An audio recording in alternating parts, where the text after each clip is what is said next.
Hi, everybody. It's Maria from What's a Story with Maria. How's it going?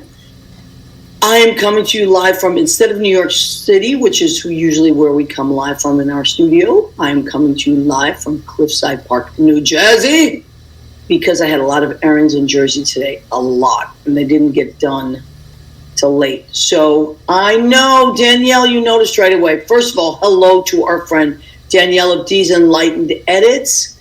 She says, Happy Christmas and Solstice Week, Maria and Leo. That's right. You'll have to tell us about, type in, what does that mean to most of us that don't know. And so anyway, one of the reasons that I'm doing it from here is because I know she's so cute, Annette, I'm holding Rizzo, because she got groomed today. And her groomer is in Jersey, but the one that she usually goes to was not available. And nobody was available for dog grooming until after Christmas. And I said, oh my God. So is very shaggedy raggedy. I have to get her groomed. What am I going to do? So I took her to this place that I take her to in emergencies. I won't name the place, but it's kind of like, let's just take it. I take her there in emergency. Anyway, they're nice people. God bless their souls, but they always cut her too short, and then they just don't ever do what they're supposed to do, or that I asked them to do. But so he felt bad because I said, oh, I thought you were going to blank. And anyway, he started putting the little sweater on Rizzo. He goes, well, I want to make up for it, so I'm going to give Rizzo a sweater. And he just put it on her, and Rizzo loved it. So tonight she's very cuddly. And I don't know if it's the sweater, but she wanted to hang out with me, so why not? So if you have a dog, which I know Annette Zito does, and that dog of yours, Annette Zito, she is delicious. I think her name is Sugar. Of course it is, because Annette is a baker and a chef, and that would make total sense. Okay, so Dee of D's Enlightened Edits, our friend who is a medium, a psychic, a spiritual healer. She does spirit animal readings. She does, I can't even tell you what she does. Amazing, a million things. And I've had readings with Danielle, and I've bought readings for my friends and family. It's a wonderful gift. Shugs when she's tough. I love that. So Danielle says, winter solstice here in the northern hemisphere, summer solstice in the southern hemisphere is Thursday. It's the celebration of the return of the sun and the promise of longer, brighter days to come. That sounds good to me, because I wish they would just change this thing where it gets so dark so early. So I think what you mean now is that after this week, the days start getting longer, so it doesn't get dark as early. Now, I will say, guess what day Rizzo's birthday is? December 22nd. So her birthday's right around the corner. She's going to be 14. 14, which in dog years is 98. Let me tell you, at 98, she's rocking that sweater. So, what do you think? Cute as a button, right? Yes, they start getting longer again as of Thursday. Beautiful. So Friday is Rizzo's birthday. So I will, of course, post something about my little baby's birthday, my little old lady. But she's still like a little puppy. So anyway, okay. So tonight, what we want to talk about, blessed birthday. Yes, thank you, Danielle. What we want to talk about tonight, Leo and I, is we want to talk about Christmas traditions. I have mine and my family, and everybody's got something. Like everyone I talk to, that's what gave me the idea this week. Everybody I talk to has like, oh, what we always do on Christmas is this. What we always do on Christmas is that. And I just thought it would be so cool if people started just letting us know what some of their traditions are. My cousin Rina Crugnale Burgey is going to join us a little bit and talk about all her. She does some really cool stuff. And, Annette, Dee, anybody, if you want to type in what you do, that are some traditions that you do every year, we would love to hear about that. Okay, so let me see. Somebody typed in, my Samoyed was 22 in people years. Rizzo has a way to go. Yes, she does. I had a Samoyed too, Danielle. I think I told you. Her name was Bianca. She was beautiful. She only lived to be 12. Bigger dogs tend to live a little shorter. The little dogs, they can go and go. one of my friends, my friend Vinny, his dog just passed away, and she was 17. He was 17. Anyway, all right. One of the things I want to talk about tonight is, he downplays it because he's always, God knows, the help of all helpers, he's the little helper of the universe, and he assists us all in so many things, and he just kind of is like, all right, I'm happy to be a background guy. But I got to tell you, this week, Leo Rodriguez did something again that was remarkable. He's so creative. Now, I don't know if people know, but Leo maintains my website and has revamped it. My friend Billy Malcolm originally designed it, and it was great. Everything he did was great. And then he just is too busy to maintain it because he has like this crazy full-time job.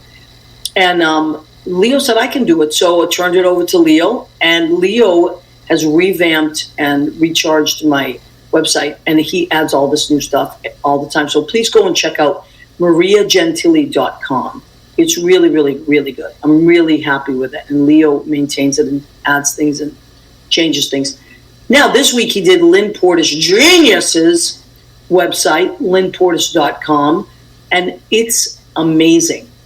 So he's done many, many of our friends, but I do want to just let you know that Leo is a gun for hire. If you need a website designed or maintained or revamped, Leo's your guy, and he's really cool. And I can't move, I can't put her down because she's snoring now.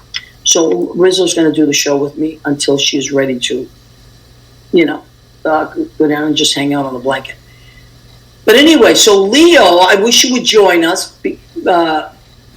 Annette says, besides baking all the cookies, the tradition was always a lot of fish on Christmas Eve. Me too, Annette, and a lot of hanging out on Christmas Day. The year I'm heading to Vermont I know you're a skier, for a ski-rific holiday. I know you are a skier. So that is fantastic. Now, let me see. I'm checking my other page. So, of course, Annette joined us. Dee's joined us. Jack Corcoran is watching. Hi, Jack. Hey, Jack, would you like to come on our show sometime?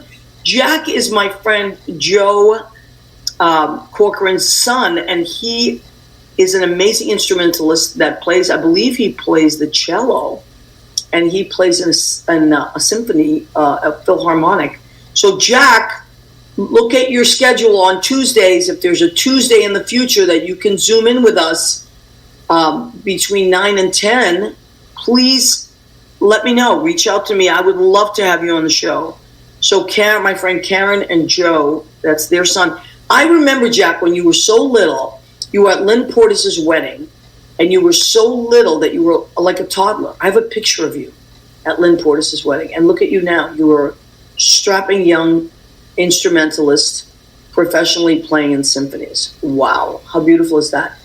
Oh, thank you. Jack plays bass, stand-up bass, right? Lynn, I remember Jack from your wedding. I have an amazing picture of him in this big cylinder. He's a little tiny boy. Andrew was a little boy too. Wow. Time flies, man. So we're talking about websites. Leo, are you around? Can you join us? Yeah, big fish, a small pond. The day's free and the night's long. I create my own reality. Who I am is fine with me. I'm as famous, as famous as I wanna be. Who I am is fine with me. It's who I am. It's who I am. Who I am is fine with me. Leo, thank God for you.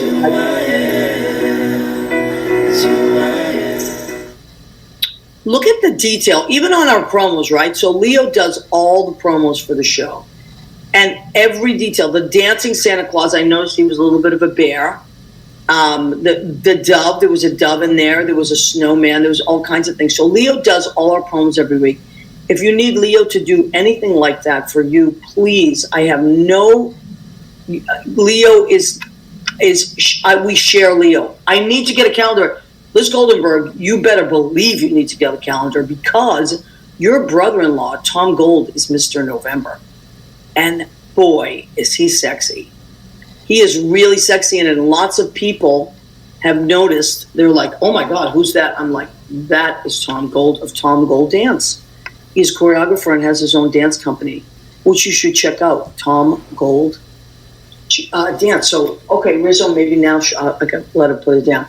All right, Lord John Pietro has joined us. Leo, he says, and Lori Towers. We love both of them. He's hello to all the lovely friends.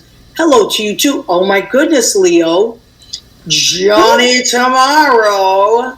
Today, Johnny Tomorrow today is our Mr. December 2023. He is our last calendar person of the season, of this year. And he is joining us via photograph here. But if you have last year's calendar, you know how cute it was. Actually, Lori and John were Mr. and Mrs. November. Mr. and Mrs. November. And that was a really cool art-directed piece. I love that. So there it is. There they are. Leo, tell us about what Lori and John do. And John and Lori are on Wednesdays with Beneath the Underground on Sheena's Jungle Room at WFMU.org. Don't miss it. Great music. And every once a month, they do eccentric behavior, where Lori takes the reins, tells John to move aside, and then she gives us some powerful women that have just made the best music. He gave it to John this week a little bit, because I listen in reruns when I'm cooking, and I was laughing. I was like... Well, John was a little under the weather, right? Yeah. A little under the weather. But I love that. They make me laugh all the time when they play, and they have that wonderful pigeon that they're taking care of. Ralphie the pigeon. Ralphie. And then Louise Sorrell gave Ralphie a little... Did you see the little pigeon in a peanut? Oh, no, I didn't. I didn't see that. It was very cute. It's on Lori's page. But they're just a preamble to Johnny, and then which is a preamble to...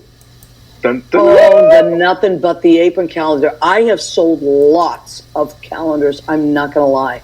Lots of calendars. So, Liz, I have to get you one. For sure. I actually have to get one to Tom. I haven't even had a chance to drive by and drop one off to him. I was going to leave it with the door person for him because he and I just crossed like ships in the night. But we will get it. Bronchitis. Now, there's a poem for you, John. I know John is a poet. But anyway, in the winter of 2023, I love John's poetry voice. Oh, beautiful. I love his voice. And then you get Lori back there in the bass. Yeah, but also Lori's voice is beautiful. They have beautiful voices, these two. John was being funny this week, though. He was being all sexy, extra sexy with the voice. Oh, yeah, he was. And Lori was stop it. She was like, stop it. That was funny. But anyway, I can't do that. Do I sound as sexy as John Pietro? You sound like a little boy. You sound like a teenage boy. He's a man. I know. But it's a good thing, Leo. Don't worry about that. Now, Leo, can you tell us a little bit about your web design that you don't give yourself too many kudos, but come on, let's do it.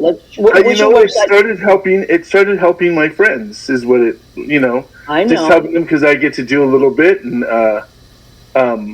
but how do they see all these websites you've designed? Well, you're going to have to you're going to learn my middle name. It's right underneath there. Leo Ignacio Rodriguez. Okay, can you spell it for people that don't know how to spell it? Leognacio. Leo Rodriguez, spelled correctly, Rodriguez. Okay. .com, not UES, not QUE. It's GUEZ. I know. That's the best way to spell it. It's the easiest way to spell it. Yep, that's the proper way to spell it. That's the proper way to spell it. So so they go there, and you showed it to me earlier.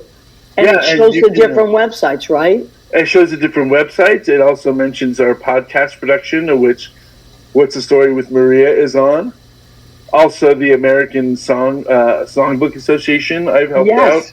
I know. Richard Skipper celebrates. I've done some of his videos, so all great shows. And you make promo videos all the time for Lavinia and a lot of different things. I know last night they had the holiday. Now, so tonight what we want to do is we want to talk about traditions, right? Mm-hmm. So the As I one of have my the, eggnog. I know. I was going to get some, and then I said, "Don't push your luck, Maria," because I am off my diet until after January 2nd or 3rd or whatever, because I just want to enjoy the holidays, but I can't push my luck.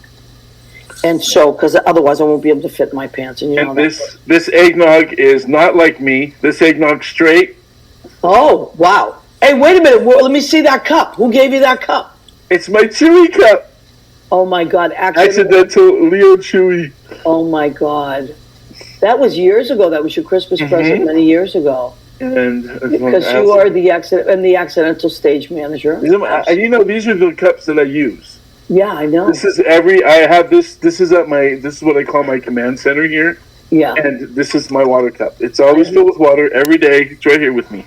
I love it. Now, if you do want merchandise, we do have merchandise. We not only have the Nothing But the Apron calendars, we also have someone that makes vegan Italian cheesecake for Christmas. Oh, that sounds good, Danielle. That reminds me, I found someone that sounds good to me. Why not? I'll try anything. I love food, so I'll try it. Anyway, we have merchandise. We have aprons. Of course, they're 25. We have the calendars. They're 10 this year because they're smaller and they're a little bit thinner. But actually, they're selling because of that. I was a little, when I first saw them, I was like, oh, no, they're so much smaller. People are running with Campanaro's idea, and they're putting them in. I bet you they're writing them in. They got them in their purse. I hope they're not, leaving them wide open. Spread eagle. Susie does that. She's so crazy. I love her. She's on her way to, by the way, Susan is on her way to Colorado because she and Chocolatina Q Dessert Oh, that's right. are doing a show in Colorado. And that's going to be really good. So if you're out in the Denver area, which I know a lot of our listeners are, go on either Chocolatina's page or Lavinia's page. They are playing a few different spots in the next 2 days. By the way, see that? That's my dad right there. He's watching. Who? My dad, Leo Rodriguez, the other Leo Rodriguez. Oh, my God. Hi, Mr. Rodriguez. They were talking, and another shout out to my cousin Mark. Hi, Mark. But my parents were talking about last week's interview. They were just so moved with Walker Wieland. Oh my God, and Walker! It made me cry. Great story. Oh, but you guys, I'm glad that I was not on. I know when I should pop in and pop out. That was one of those. I'm sitting and watching, and you started to. Oh, I cheered up. And we started to, and I'm back here filming the waterworks. He's a miracle. But anyway, so we love Walker, and we talked about this last week, and I'll reiterate it. I am a donor. I am an organ donor because of my friend Michael Rizzo, who had 7 years ago had a heart transplant, and he is very active in the donor community. He does a lot of fundraisers with them, and I said, you know what? I'd never had it on my license, and I'm like, I'm gonna sign up, and it just made me feel good, So if we just can't say that enough, that it's donor. Is it?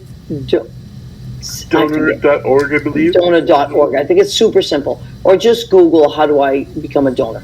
And I did that's that when it. I got my driver's license when I was 18. Right. Or when I first got mine, I just put donor. What am I going to do with them if I'm gone? Right. And that's the thing. When you go to renew your license, which I think every 6 years or whatever the hell it is in your state, 4 years, some years 10, just have them check out DMV. Thank you. Check off that box, and they will do it. It's just a really good thing to do.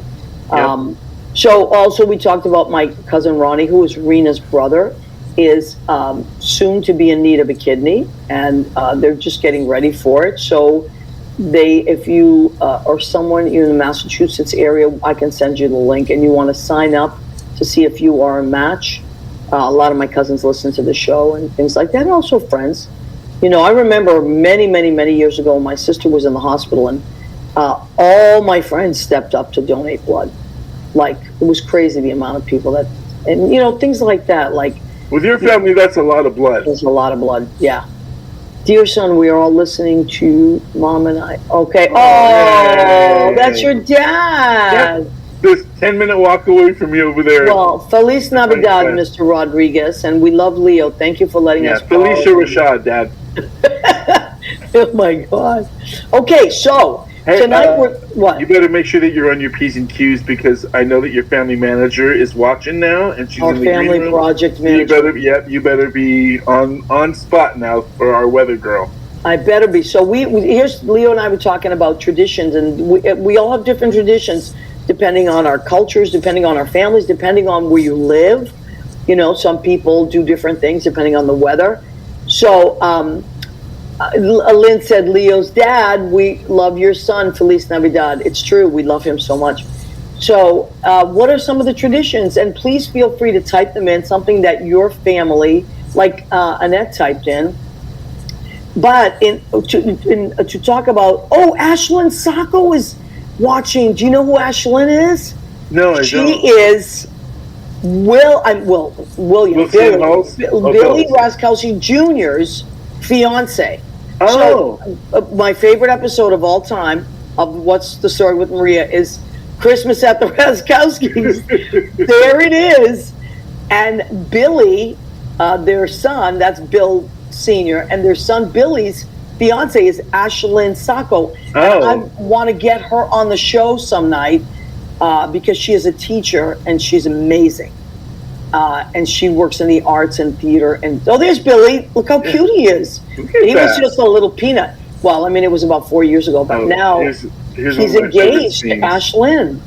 Who are these people here? Who's that lady down there? Oh my God, my sister and my niece Angelica. My sister Carla, my niece Angelica. Oh my God. Sylvia Santoro is watching, of the Santoros of Paramus. Sylvia, I know, they are famous. I love Sylvia, and I know that she is in Chicago right now with her son and her son's fiance, Manny. You know Manny, and he was at Mr. Soto, Manny Soto. He was our Mr. February last year. This year, this past year, 2023. And now this coming up year, we have, of course, Adrian Christian is our Mr. February. Okay, so Andy Prasky has joined us. Hey, groovy guys. He sent me a really funny meme earlier today. Andy's hysterical. Andy is hysterical. So everybody, we're saying it again. If you have some kind of a tradition, you want to tell us about that, please either type it in, or if you want to zoom in, you're welcome to do that too. Just let Leo know and he'll send you the link. But we are going to start the show off. There she is. Okay. With my family's project manager, my cousin, Rina Crugnale Burgey. Hold on. She's just having technical difficulties right as you started to talk about That's okay. She's all about tradition, as we are in our family. We're like... There we go. Okay, but anyway, so oh my God, there she is. Hi, Rina. Hi. Sorry, I lost audio for a second on your end, so I wasn't sure that you were telling me to come in or what it was. Well, we have been ready for you, just that you know me and Leo were chiacchierones. That means chatty Cathy's, and it translates to we never stop talking. Chatty comadres. Yeah, right, chatty comadres. So chiacchierone. That's a very hard word to say if you don't speak Italian. But work on it. Chiacchierone, it's a great word. I have a question for you too. What? Speaking of Italian, I've been learning that some of these Italian words that sound Italian from Boston and New York aren't really like Italian words. So what were your guys' like growing up that like you realize now that they were just adaptations? Oh, so many. So many. Well, I can tell you one right away. It was Rina's dad used to say, "Out of the way." We were like, and we knew what it was his was Italian American way. Yeah, watch out and get out of the way. Watch out to get out of the way. Out of the way. We worked together. If he was carrying something, he was always carrying something. He was very strong, and he was always carrying a tree or some crazy stuff, and be like to Joe's. Oh my God! He'd be like, "Oh, get out of the way!" And we would watch out of the way. Like that was, it's in English. Yeah, it's English. Yeah. It's dialect words, which a lot of the words we use are because they're more fun. Right. And there's Itanglish, which is the mix of English and Italian. Like, there's so many. Like instead of garage, like with this English word, it would be lu garaggio, which there is no garaggio in Italian. Yeah, the roof was lu rufo, which is So that was the mix. But then, like, we had Maria and I, our moms are from Ariano Irpino, which is like a kind of Neapolitan type dialect. My father's from Abruzzo, which is a completely different dialect. Oh my goodness. So at home, we kind of spoke a little bit more proper Italian in the sense, because some words that my mother and father said were completely different. Like, they would be. It's true, Rina. So we kind of grew up with a little bit like that. Like, so I'm not, as strong, like, on my father's dialect. When I speak a little bit more, proper. Rina speaks Perbeno, which is proper Italian, and she also reads and writes it, Perbeno. So, like, if we have things where we have to read something, usually I'll read it in English, and then Rina writes her own thing, and it's completely beautiful. And Italian, it's like Rina's kind of that person in our family, right, Rina? I like it. I mean, I always loved it. And my father was really adamant when we were growing up, because his parents were still in Italy and didn't speak any English. Like, my grandparents here, mine and Maria's grandparents, spoke some English so that, you could get away with it. But my grandparents in Italy did. My father would say, well, you're not going to be able to speak to your parents. Right. From school, and he'd say, I'd say, like, guess what happened today? He'd be like, in Italiano. I'm like, oh. Yeah, it's true, though. Rita, you know what my favorite bastardized Italian English word was? What? Lu esce tre. Well, actually true. Because when we were little, everybody smoked. All the guys smoked in our family. So it'd be like, go clean a lu esce. Portami lu esce. Bring me the ashtray. Dump it out. Dump out lu esce. We could do an entire session and oh, absolutely. I don't know that Spanglish has those words like that. I know that we would intersperse words like, I'm going to the market, right? Vamos a la marqueta para comprar un Budweiser. We put the English words in between all the Spanish, and that's how our Spanglish. When I speak to my mom, I speak kind of a complete mix of Italian, English, and dialect.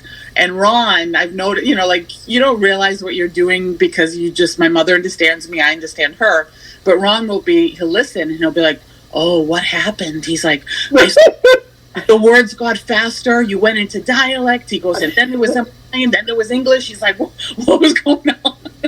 I love it. Ron is so cute. I always thought he understood because it's the way he listens. He can follow a story. I mean, not that we ever say anything bad, but it's when he does understand. I'm like, oh, I thought that was my secret language with my mom. Apparently, I need to watch out. He gets a lot of it, right? Now, Rina. So, speaking of traditions, Rina, we have a lot of family traditions, but Rina has one that I just love, and that she posts about every year. And it's, Rina, tell them of what you do every year with your nieces, that since they were little, and now they're all grown up. And now there's new ones, right? There's like little ones that your nieces had babies. And tell us about this tradition you do every year. It makes me feel so old to say I have a grand niece. But yeah, so Jessica is 32 now. The first niece, and she was we had her for like 5 years before the next one was born, so she got all of our attention.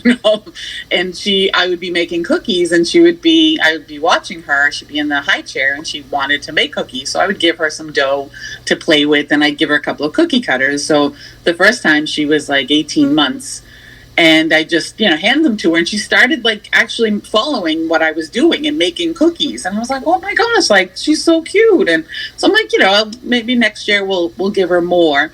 And so every year we did that, where we would have a Zia and Jessica baking day for Christmas. And so I'd give her all the cookie cutters, and we'd go through them, and I'd bake them. And as then the next nieces came, so we got 3 more nieces before we got any nephews. Then we got 2 nephews, and they're all now ranging from 30 to Damon is 13, and then wow, it has 2 little girls, so almost 3, and 6 months old. So even the 6-month-old, we gave her a little tiny rolling pin, and she was... Oh, my God, I love that. But that's the way to do it. Yeah. Leo, do your nieces bake, yeah. Leo? Do they like to bake? Danielle doesn't really... She helps my mom with the pumpkin breads. But actually, I have my kids' workshop Thursday and Friday because they're out of school. I'm doing a cookie workshop. We're doing sugar cookie dough in the morning and gingerbread dough in the afternoon. We're going to cut them and bake them. And then Friday, for the second day of camp, after I clean up all the flour and everything from Thursday, Friday we're going to do the decoration. So all that can get all over the Oh classroom. my God. But I have 24 kids. Wow, Leo. That's a lot. So now, I don't know how you guys do it. You're both bakers. I'm not a baker. I love to cook, but I'm not a baker. But it's a lot of prep, right, Rina? Like I saw the dough that you had in the refrigerator that was wrapped. And so you do that yourself first, and then how long does it have to sit? Yeah, so it only has to stay in the fridge like a couple of hours, but I do it at least the day before. Mm-hmm. You too, Leo? Yeah, usually. Well, usually I'm a tamale maker around Christmas time. Around that time, cookies are a little bit more. They're a little bit more detailed, I guess, because they're not as familiar with them. But yeah, like it takes a half an hour to an hour to make sure the dough rests. That's what we're gonna do, and then we're gonna make them cut them. And any kids that don't listen, Hansel and Gretel, baby. Oh my God, that's it. Now, Leo, speaking of tamales, when you lived in New York, I remember you used to make, how many hundreds of tamales? The one year that we did, oh my goodness, we did like 450 tamales. It was one year. That's crazy.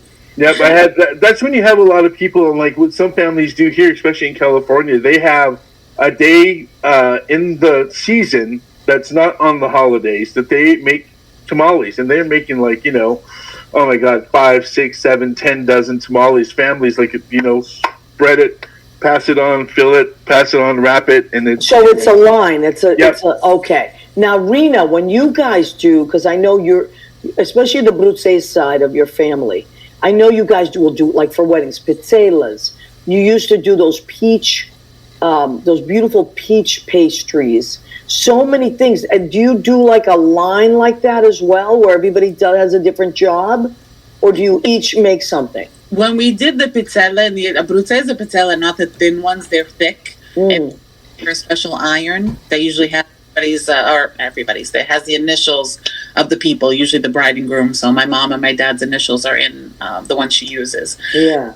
And that is literally like we make the dough, and then we make like little like oval balls, and then so we're making that, and then somebody at the iron. We usually have a couple of irons on the fire, so it's on the stove. Wow. They're old. They're from like. You open it, you take it off, you flip it, the next person goes. So it's like not so much assembly line, but each person has a job. Right. Yeah, those are labor intensive. So, but they're amazing. I mean, we love them. Oh my God. And they would do like mountains of these pizzellas. Like, it's just crazy. I mean, I think that's phenomenal. So. Flour, 2 dozen eggs, like ridiculous amounts of ingredients. Yeah, it's true. So, Leo, your tradition was the tamales. Rina, you do these cookies every year, and everybody decorates them, and then you guys eat them, or what do? You just give them away, or what do you do with them? My cousin just put it there. If you wanted tamales, you would go and help, so you could take a dozen home. Manual labor, man. That's why they call Mexicans Manuel, because we all had manual labor. Oh my God. Listen, thank you for all your wonderful labor, all of you, and the Italians, and we talk about this all the time. I'm a big advocate for immigration, right? And from all countries. I don't discriminate. But today I was, every single place I went, because I did a lot of Christmas shopping and did a lot of food shopping, because I make my thing is I make crab cakes, because we have the Feast of the Seven Fishes on Christmas Eve. That's the Italian Super Bowl. Like Christmas, I don't know about anybody else. I know Christmas is a big day, but for us, yeah, it's kind of when you relax. Right, Rina? You relax more on Christmas Day. Okay. Christmas Eve is a Feast of the Seven Fishes. You have to have 7 different fishes, even if it's like. So I usually make the crab cakes and scungili salad. Although I make the scungili salad there fresh, but the crab cakes I make them the day before, and then I drive them in the car, refrigerate them, and drive them. So that's my little thing that I do every year. And everybody will cook something. So, Rina, do you guys do that too, where everybody... I go to Rina's house. After we're done, my family goes to... My sister and my dad go to bed early, because my sister has to cook the next day. And then, oh my God, look at that. Was that a tiramisu that Marisa made? Yeah, I think so, right, Rina? many desserts. Do you remember? Like they just kept coming. Oh my God, that was such a fun episode. So many, and there was a lot of episodes at your house too, Rena. Yeah. A lot, big family ones. But so, Rena, what do you have a certain thing that you make every year? Well, I usually make the scallops wrapped in bacon. Whoa. The bacon, we're not usually supposed to have meat, but everybody loves them so much that I make them. But I kind of get in my mother's way when I'm doing them, and it annoys her. So I'm trying to think of something else. Can you make them ahead of time and bring them, or they wouldn't come out the same, right? Well, I make them. I go to my mother's early that day. I don't. Oh, okay. Early, and I just make them there. But then, like having to be in the oven, so I might go to I might use the oven in the cellar. Of course, we have a second kitchen. Yeah. I'll use the one in the basement. I know, and every Italian has a whole kitchen in the basement. I mean, it's just a thing. It's like and also all Italians, most Italians if you have a home, you have also a freezer in the basement. Because God forbid you run out of meat or anything that you need. You have to have backups of everything. Yes. Yeah. Right? It's crazy. So you guys do Christmas Eve with the 7 fishes. What do you do on Christmas morning? Because our families were always morning Christmas celebration people. Like you'd go to church to do whatever or on Christmas Eve, but in the morning, grandmas and grandpas, everybody all together, a big wrapping paper mess at the end of the day. Menudo in the morning, tamales, eggs, potatoes, bacon, pan dulce, as my cousin reminds, which is the conchas, the sweet bread. My grandpa used to like the piggy. He always ate the pig. Yeah. Started with the butt. And that was our morning, and then the rest of the afternoon, everyone's. And I know, a lot of people, their tradition is Christmas morning pancakes. Like they'll make a whole, or a brunch, things like that. But when do you open your gifts? After breakfast. Like we start getting there, and everyone's eating their stuff and everything, and then it's the time. As soon as everyone's arrived, so all the presents have arrived. Right. We open them Christmas Eve. We're allowed like one. How about you, Rena? You guys Christmas Eve after midnight, right? Yeah, we do Christmas Eve after midnight. Although there's always a fight about my brothers who don't want to stay at night. It has to be midnight because it's not technically Christmas until midnight. Yeah, you see, Danielle just asked that. Were you morning or Christmas Eve night gift openers? We were morning with Zapoli. See? It's whatever works for the family, really. I mean, that's the thing. You can say a tradition is Italian or as American or as German, but it's whatever, I mean, you start with something, but so like when we were little, like we didn't go to midnight mass because my mother was hosting, so we weren't going to leave mass. Like we had people over, we had all of us. And I was always singing at midnight mass, so I could never go out and do something with family. Wow. I love that. So we used to, when I was a kid, we would do our Christmas Eve with the 7 fishes, open our presents, and then my dad would go to bed, and my sister would go to bed, and my mother and I would go to church, which was literally across the street from our house, because we lived on St. Clement's Road, and we would go to midnight mass, and it was beautiful, because they had like choruses and gorgeous music, and it was just something that warmed my heart to be awake that hour and to listen to that. It's always the music that moves me. It was always the music. So that was always beautiful. But Christmas Day, we just slept late. I mean, the Italian kids did, Liz says, because it is easier to cook for 20 than for 2, no math required to change the recipes. It is true. It is true. Now, I got to tell you something funny. We lived in the North End, which is in the North End, Boston is the Italian section, but most of us, the Italian families, lived in these buildings that were like from 1 to 5 stories tall, right?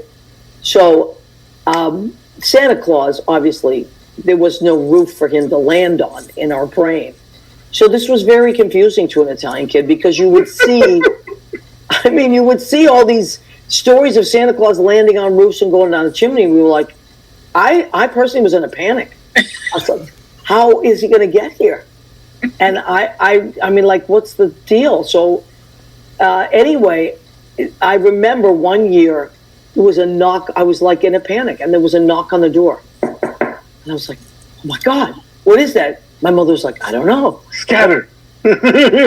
Anyway, she opened the door and there was a giant present outside the door. And she goes, oh, it was Santa Claus. And I still to this day, I was like, but how did he get here? Did he come down this? Where? But she had one of the neighbors bring it up. And so, but still it never answered my question. So a few years ago, maybe like Lynn remembers this, about maybe 10 or 15 years ago, I wrote a song and I have to find it again and I have to record it again, called Me and My Little Sister. And it's about Italian kids being in a panic because they live exactly that. Like, and asking Santa, like, me and my little sister hope that we won't stay up late. Me and my little sister thinks you're great. And it's all about, stare out at the window. She swears she sees reindeer shapes. But will you land on fire escapes? Because that was our whole thing. We were like, my sister was like, I think he lands on the fire escape. It's a big secret. We're like, that's got to be it. But how does he fit? Then we were like, but how does he fit? Because we had the Blessed Mother, the baby Jesus, and Joseph all lit up on the fire escape. So I remember when I was 6 or 7, and we had a big fireplace at 823 Firebird in Whittier, California. And I woke up the next morning, just bright-eyed, bushy-tailed to go see what happened. And Santa left a big soot mark hand on the fireplace as he was leaving. What? Yeah, huge. And I'll never forget that. Never forget that. That's some serious detail. So cute. Yeah, it was pretty funny. My parents went a lot of ways to drive me crazy. Yeah. I love that, though. That is so amazing. So, Rina, you'll appreciate this.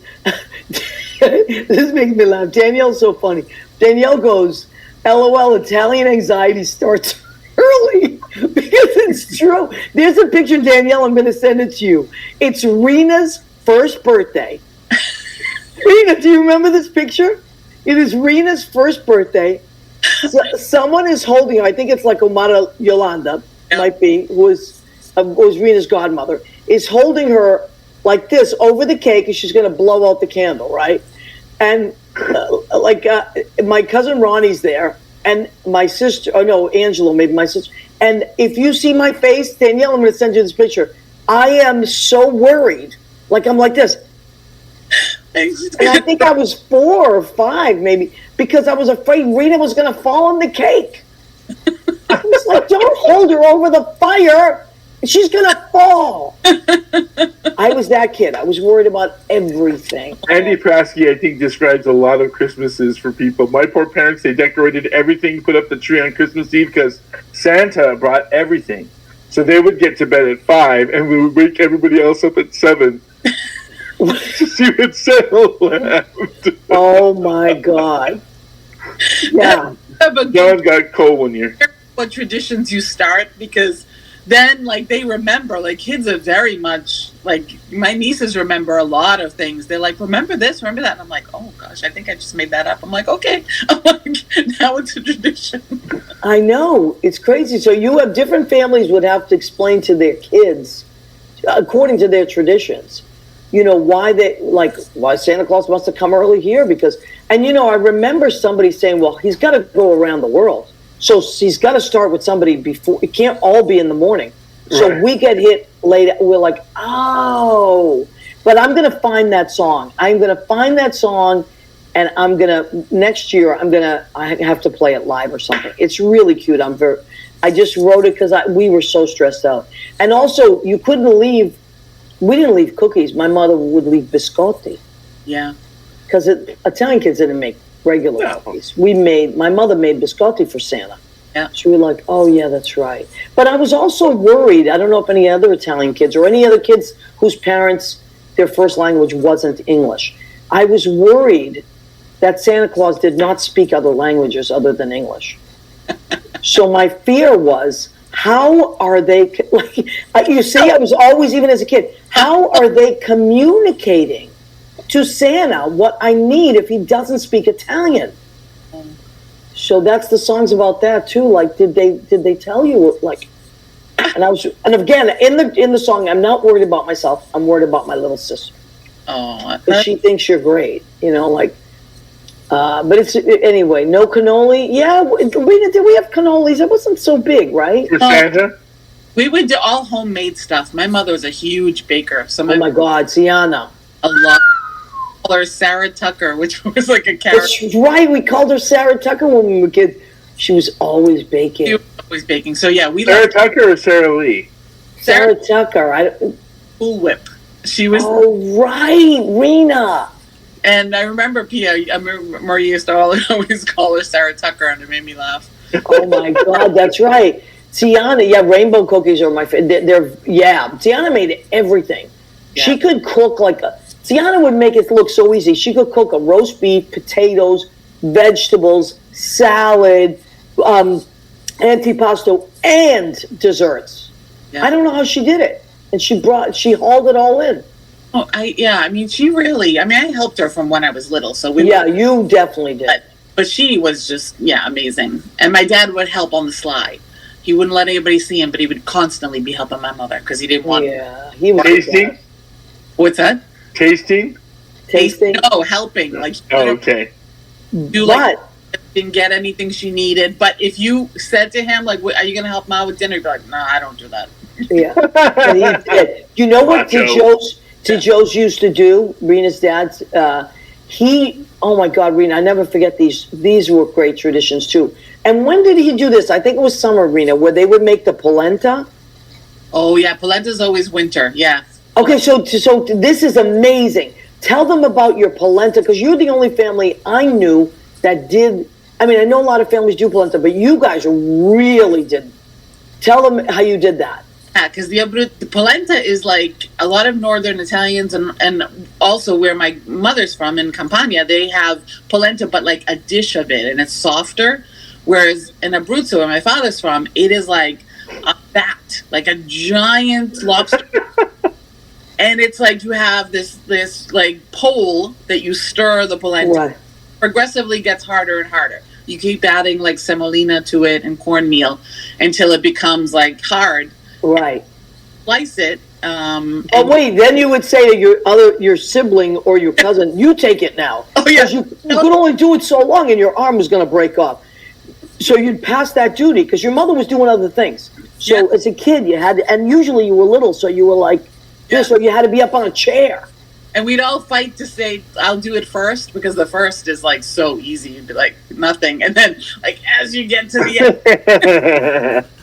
And then they would dump it, like Rita's family would dump it on this wooden board, right?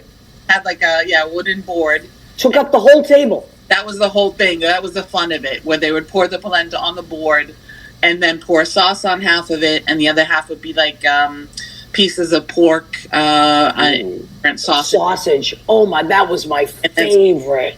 Yeah, and we would eat like from the table, like we'd eat. Oh, that's fun.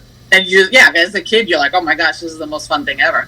And but you remember your dad used to slice it with this like thin wire. Remember that? Yeah. So Joe's had this way. He would take like a wire and he'd go and cut it. And then you'd have like a piece of polenta if you wanted that with the sausage. And he was just like so adept at it. It was like, I can't get that out of my head, Rena, with that delicious sausage. Oh my God. Yeah, it was really good. Wow. That was really something. But Robbie, go ahead. Want to go to bed? No, I was just saying, like, Robbie still does it? Yeah, so we used to do it. We used to do it for Jessica's birthday in February every year. And then, like, we kind of got away from that. But we'll do it, like, in January, February, usually. Oh, my God. That is so fun. Yeah, Rena's family knows how to eat, and that's it. They really know what they're doing. Okay, speaking of eating, we have come to the section of our show called... Go ahead. Keep eating. All right, so I didn't make any of this stuff. Well, I made some of it, but I didn't make this because I was in Jersey getting dog groomed and finishing my Christmas shopping. But I got this at, if you're in, well, for me, if I'm in Jersey, I go to this place called Cafasso's. It is like an Italian specialty supermarket. They have so many amazing things. Anything you could want Italian, they have it. They have it there. The fish, they have the meats, they have cheese, they have anything you want. like today I went in there, I go, do you have scungili? They're like, of course we have scungili. Where the hell can you go and just say, do you have scungili? Nobody even knows what the hell that is. So anyway, I got pulled pork prepared, and then I bought these beautiful brioche rolls. So this is a pulled pork sandwich on brioche. Oh my God, yeah. That's Oh my Lord. Is that gorgeous or what? Does that got pineapples in it? You know, I think it does, Leo. You're very man. Can you can? Oh no, you know what it has? Hawkeyes. Raisins. Ooh. Raisins, yellow raisins, golden raisins. Now for the salad, I got Boston lettuce because I love Boston lettuce and I'm going to Boston. But then Cafasso's had this, let me see, red cabbage, kale, walnuts, blueberries, and carrots. Wow. And I threw that on top of the Boston lettuce, and it's got a beautiful orange ginger dressing on that. Gosh. Oh my God. That's beautiful, except for the Leo killers on it. The nuts, the walnuts, yeah. Yeah. And because Christmas Eve is around the corner, and hold on a second, let me get out of here. I just hit something. And it's the Feast of the Seven Fishes. These are called lobster tails. These little desserts that I got also at Cafasso's. They had little mini lobster tails. So it's on Route 5 in Fort Lee, New Jersey, Caffaso, Cafasso's. It's fantastic. And like I always say, nobody pays me to promote anything on the show. Nobody gives me free stuff to promote. I promote what I love because I think good businesses and small businesses deserve to be promoted. So I love Cafasso's. If you're in that area, go and check them out. Is that where you got the lobster tails for Mario? That's what I'm thinking of when you showed that and you did the crab cakes. Hey, by the way, Mario, we're going to have Mario on our show soon. We just have to pick a date. He wanted to come on so badly, but because of the SAG strike, he was not allowed to. So our friend Mario Cantone, who, by the way, had a birthday December 9th. Mm-hmm. He just had his birthday. Sagittarius. And you had a birthday December 3rd, right? Peter Feliciano, Judith, 3rd. Dr. Judith Chusett. A lot of our friends are Sagittarians. And they're all on the 3rd. We're all on the 3rd. Feliciano, myself, and Judy. Yep, absolutely. So Judith Chusett. So, but anyway, Mario is going to come back on the show very, very soon because now the SAG strike is over, which is great. And the good news is already I had an audition, a self-tape. Don't you dare, Leo. Because I can't show it. I took it off already. Okay, good. I can't show it. So last night in a panic, I had to do, we used to go and audition in person, right? But during COVID, we couldn't do that. So they used to send us and say self-tape. So you have to tape yourself somehow and then send it to the casting director. But it's very complicated for someone like me. So I always try to do it on my phone, and then I call Leo. I'm like, Leo, you've got to help me. So Leo did these. He's like, what the hell? I sent. He goes, what is this? Because I always get crazy creative. Like I can't just do something. I have to go over the top. So I sent it to him, and he was peeing his pants. And all of these are saved for when you run for president. All of these are saved. So okay, whenever I'm famous, you can show it. But anyway, in the meantime, we can't show it because it's still at the casting director. But hopefully, and how great! The great news is that the SAG strike is over, and we're back to starting the engine. So we're going to have Mario on the show very soon. He's actually very excited to come on and talk about. We're going to have crab cakes again and lobster tail because I still remember that interview. Of course, lobster tail. He loves seafood, as do I. Now, here's another tradition. When I lived in Stoneham, when I was in high school, because Mario and I knew each other from high school, I would eat Christmas Eve dinner at my parents' house, and then we would open our gifts, and then my parents would go to bed early. I don't know where my sister would go. I guess she would go with her boyfriends or whatever, I guess she would go out with her boyfriend. And I would go to Mario's house, Mario Cantone, because we grew up together. We went to high school together. His house was about maybe a mile and a half from my house, and his family ate later than us. So if I got there at a certain time, then I could eat again. And it was like all over again. And they made a lot of fried, amazing foods. And his mother, Lizzie Cantone, was an incredible cook. And I used to love to sit with her. She was really funny. And Mario's dad was really cool. So he would always say, "You want some Sambuca, kid?" You're like, "Yeah, sure." I don't care. But anyway, so this is all things that we think of. You know, if anybody, we have a few minutes left if you want to type anything else in. Oh, union. Yes, John Pietero. Union, union, union. I'm all about the union. So SAG is AFTRA. That's that engine has started back up. And thank you to all the other unions, Local 802. Well, there's SAG. There's after this AEA, which is the Actors Equity Association.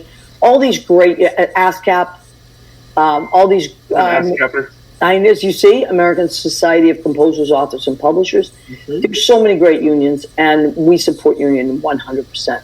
So now, Rina, I am going to see you on Christmas Eve. Yes, absolutely. I can't wait. I'm so excited. And now, Leo, can you please show one more time? We want to, if Leo just completed Lynn Portis's website. Oh, sure. Which was amazing. Yeah, let's look at it. Leo did this website, and he does websites if you need a website constructed, maintained, or upkept. Oh, here we or go. Revamped. I can show you this one. How did it come up? I didn't even put it up there, and it was already up. Magic. Yeah, and also, okay, so there's lynnportis.com. Please, everybody, please go check it out. It's incredible. Look at our sweetheart Linny. Isn't she the best? She's got so many programs, so much music that, and collaborations that she works with. So she's going to be releasing some music soon under Portis Music, which will be her record label. Portas Music. Go and check that out. But please go and check out lynnportis.com, portas.com, and you see Lynn's beautiful work, and you also get to see Leo's beautiful work as a website constructor and creator. And he maintains and has revamped my website, so please go check out mariagentili.com. I'm very, very grateful for Leo. And you also did Patrick DeGeniero's? Patrick DeGeniero's. I also maintain our Idlewild Community Center one. This is Maria's website, which we put up. Yeah, but so many great things. But his latest one is lynnportis.com, so go and check it out. If anybody needs anything technical, please call Leo. Get a hold of Leo. You can reach him through Facebook or through his website, leoignaciorodriguez.com. Now, Rina. Yes. I'm going to ask you to leave us with a beautiful message of Christmas hope, something we can send out into the world. Since we talked about traditions, I'm going to say to start traditions with the people that you love the most, because once you start that, it's something that they keep in their hearts forever. And that's the stuff that everyone remembers. I don't even remember what somebody might have given me or what I might have given, as a gift. But when my nieces will tell me about something they remember from when they were little, that really touches my heart.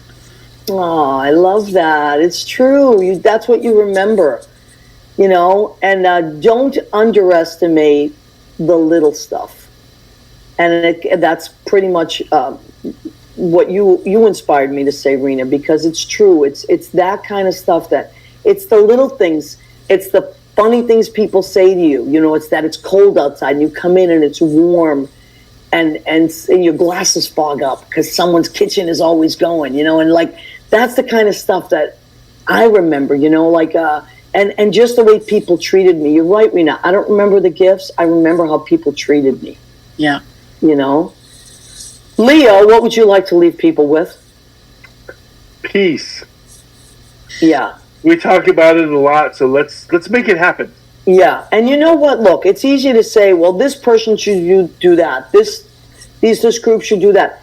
You want a peace on earth? Start like that the Christian. Let there be peace on earth, and let it begin with me. It's true. So you be nice to other people, and they will be nice to the next person. We can update that, Maria, too. This is from when we did our cabaret, the downtown cabaret. We said, I'm starting with the man in the mirror. That's right. Remember that? Yes, I do. That was a great show.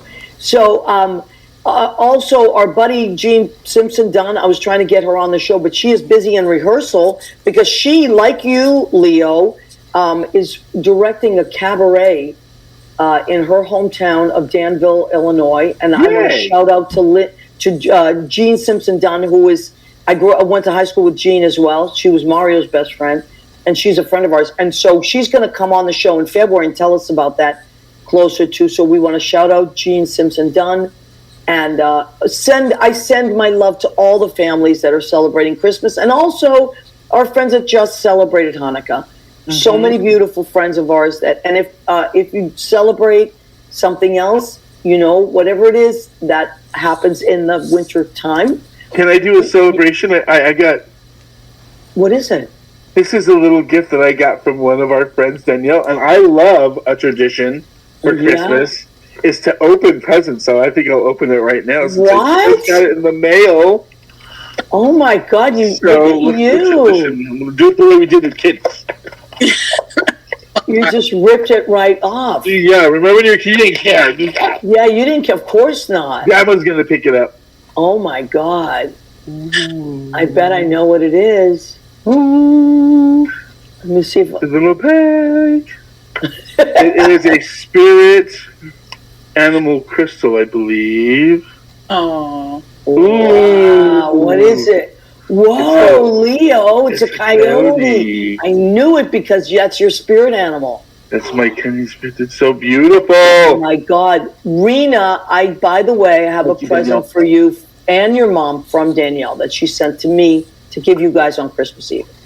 She's the sweetest. Danielle's the best. Okay, so we also want to remind you before we go off the air, Danielle of D's Enlightened Edits is not just our friend and fellow Italian. She is an incredible medium. Go to damseldesigns.com, DAMCL designs.com. And there's so many services that you can get. I got the quantum session. It's amazing. Rina had the quantum session with her mom. I got it for Christmas. And I got a bunch for my friends and family, and it's the best money I could have spent because, as I said, and I said this to Danielle once, it's peace of mind. You want to give someone peace of mind or hope. You can't buy that, so. Anyway, Lori's reading is this Thursday. Whoa! Lori's getting a Danielle reading. Lori, I can't wait to hear all about it. Not now, whenever you get it. Afterwards. Anyway, Jean Simpson got a reading too, so we have to talk about that. Anyway, we've gone on long, but it doesn't matter. Rina, I love you so much. I can't wait to see you. And thank you for coming on. Who better to talk about tradition than Rina Crugnale Burgey? Rina. I know. And Leo, I love you to pieces. Great work on Lynn's website and everybody's website. Everybody, thank you so much. We love and appreciate you. Have a beautiful Christmas. When we see each other again next week, it will be December 26th. Woohoo! That's everyone. Good night, everybody.